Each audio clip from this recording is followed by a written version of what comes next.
flame is great.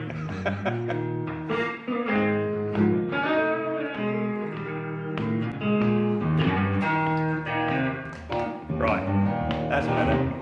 It's okay because I know what I'm doing.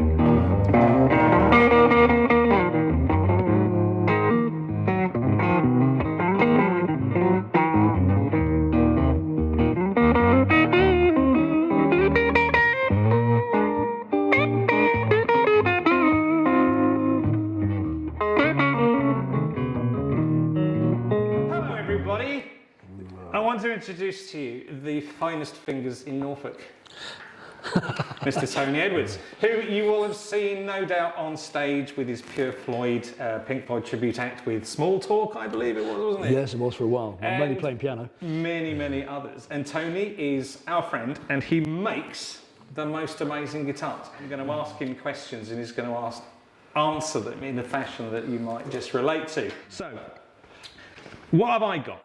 Most of my guitars are very Les Paul-like because that's where I started. That's where I grew up. I always wanted Les Pauls. Was unfortunately a little bit disappointed with some of the ones that I owned over the years. So I took to building things that would do the same thing for me that a Les Paul would do. So it's a mahogany back with a flame maple front, all Honduran mahogany. It's got an ebony fingerboard. It's a very sort of 59-ish mahogany neck.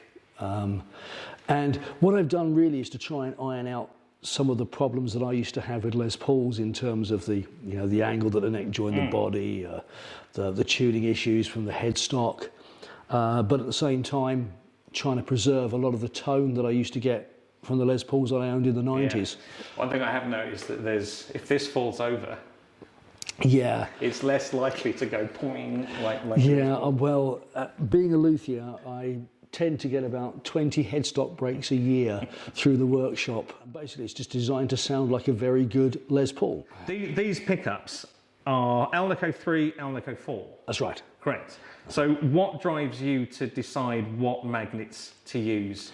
Mainly it's about how I want the pickups to balance against each other. So for example, Alnico 4, people kind of call it a boring magnet. It's not really. Yeah, I've read that it's the dull one. But what it is, it's got a very flat response. It's got an even response from high to low. So you can wind it a little harder and get a good mid-range punch without the bottom end sort of getting too overwhelming. With an Alnico 2, you see, if you wind it really hard, the bottom end gets really loose, which is a great sound, but not what I wanted for that. Now, Alnico 3 is my go-to neck pickup. It's a little less magnetic. Mm-hmm. It's the lowest output magnet in the bar magnets that go inside those kinds of pickups. And the beauty of it is it means you can get the pickup a little bit closer to the string, and I find you get a slightly sweeter, slightly brighter tone that way. And I like quite a bright neck pickup. I tend to play, with quite a heavy Does it pick. make a difference? Yes, it does, because the way you strike the string is... They'll get their finger underneath the string, and a lot of guys didn't play with a pick, and they'll get that real stinging attack all the same. But I'll get that with a pick. So the pickup's got the ability to pick it up no matter how you hit it. I mean, if I play much more sort of...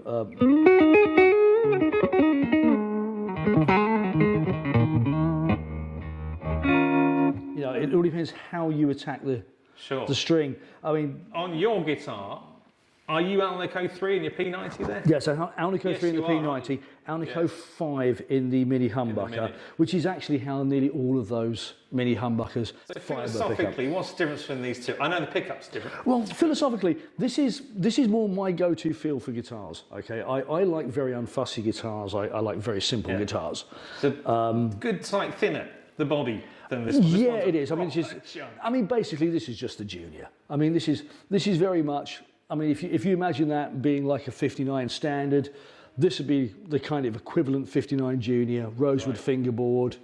But I mean, it's built in almost exactly the same way, apart from the fact that the neck rake angle on this is lower, and I've actually sunk the bridge a little bit into the body on this one. Yeah, so that's so what you're saying is you basically need to have both.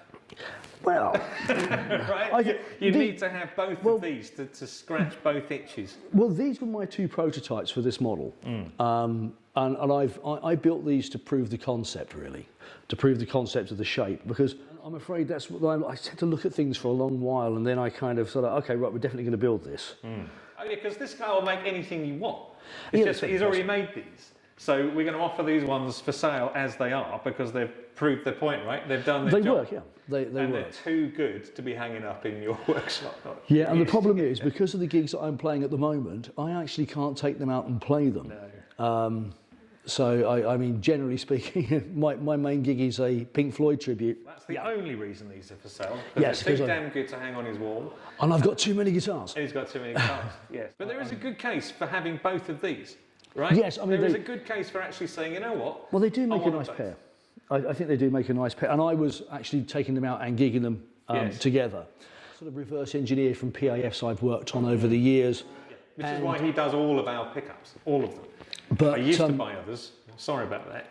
Yeah, that's okay. But there's no reason to buy any others, because you just understand what sound I want this guitar to make. I want this guitar to make me feel like this when I'm playing it. And you just go, yeah, you need this, and it's done. I'm not a pickup winder, but I am intensely interested in it because I want guitars to sound a certain way. And that's what I find about using lower output pickups. Yes. And these old-fashioned pots. If I put the bridge pickup in,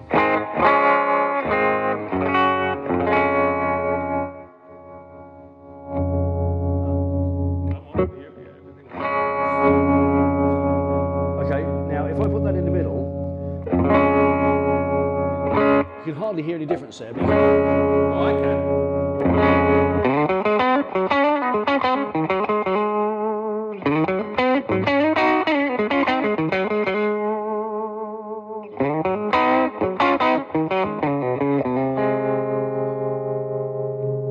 so blending the neck pickup into the bridge pickup with these lower output pickups, especially with the neck pickup being a little bit brighter, it's a much more subtle change. It doesn't get sort of over, the bridge pickup doesn't get overwhelmed by the neck. Yeah. And that's how I like them, so that you can use that, especially when you're pushing it with a bit of gain. Yes. Yeah. You can use it like you would use a 50s Les Paul to kind of fatten up the bridge pickup, rather than having a pure neck tone, which is much more...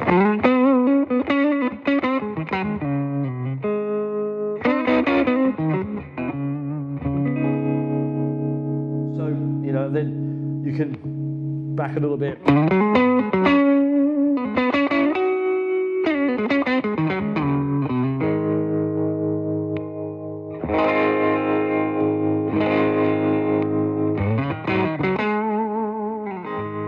Swap. Yes. There we go. Because Yes. these two have such a different character. Oh, such a absolutely. different personality. You'll have to turn yours we'll on, because do that. yeah, because we're in the same amp.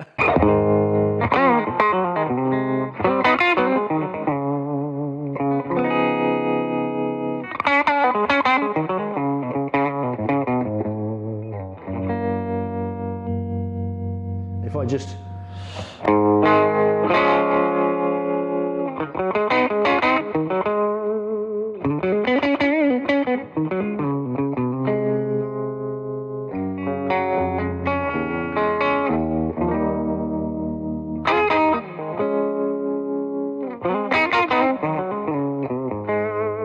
I think that's what it is with the lower output pickups. With the really high output pickups, if you do go for that, it's really too much. Yet it doesn't seem to matter how aggressive you are with the strings with this. It doesn't get overpowering. Yeah, and I think some of this, I mean, you know, it's you've got a bit of weight here as well. It's you know, it's a solid sort of a sound, and the beauty of it is, if I was to sell this to a customer, they could come back in 5 or 10 years. I can just replace any part, like for like. Yes. They tend to keep their catalogue pretty solid. I mean, one of the things that I quite like is to try and give myself a bit of better neck access.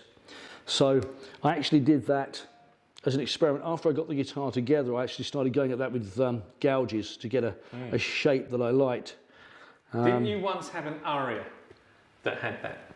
No, I didn't, Oh. but I have seen them. You know what I mean, right? I do, yes. 1978 project series. Yes. There, they weren't stupid, were they?